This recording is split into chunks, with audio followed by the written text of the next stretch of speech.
Okay, this video is for Spanish 3.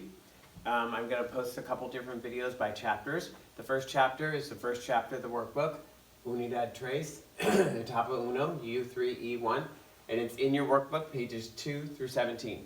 I'm going to go through these grammar topics, the preterite, which is the past tense, the verb venir, the verb gustar, and the verb acabar. First, the preterite, which are these green charts down here, which we got the worksheet that looked just like this. That's just the way we use for the past tense. Remember, we take off the AR, ER, IR endings and just add these here, and it becomes the past tense. This worksheet you already have. So you've got this worksheet. You should have received that worksheet. Let me know if you don't get it, and I can email you a copy of it. But it looks like this. These are your two irregulars that you need to know. The verbs hacer and ir, those are the two irregulars. Okay, and there's just an example paragraph here. And the homework assignment we already did on the back side. That's the first page. The second in your workbook is page 11. On page 11, we went over this on Friday, the 13th, the last day. But this is the verb venir. It's exactly like the verb tener, which you should already know from Spanish 2. All you do is you take the T's and you make them V's. And then the only slight difference is venir is an IR verb, tener is an ER verb. So the nosotros and vosotros endings are I's instead of E's. This was our homework assignment that you were given on Friday the 13th, and we went over that already, but there's just examples here. The only thing that you need to remember is the yo form has one of the things you need to remember, the yo form has a GO, so that's irregular, and then it has these I's as well, just like the verb tener. The next next topic for this chapter is the verb to like.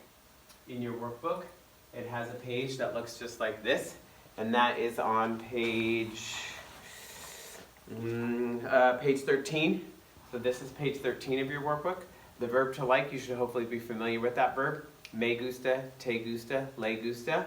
And then when you go on to, which is right here, I like, me gusta, you like, te gusta, you formal, or he, she likes, le gusta. When you get to the opposite side of the chart, if you're trying to say we like, you use nos gusta, you all, if it's in Spain, os gusta, and you all, the ustedes form, or outside of Spain, and the eos, as form is les gusta.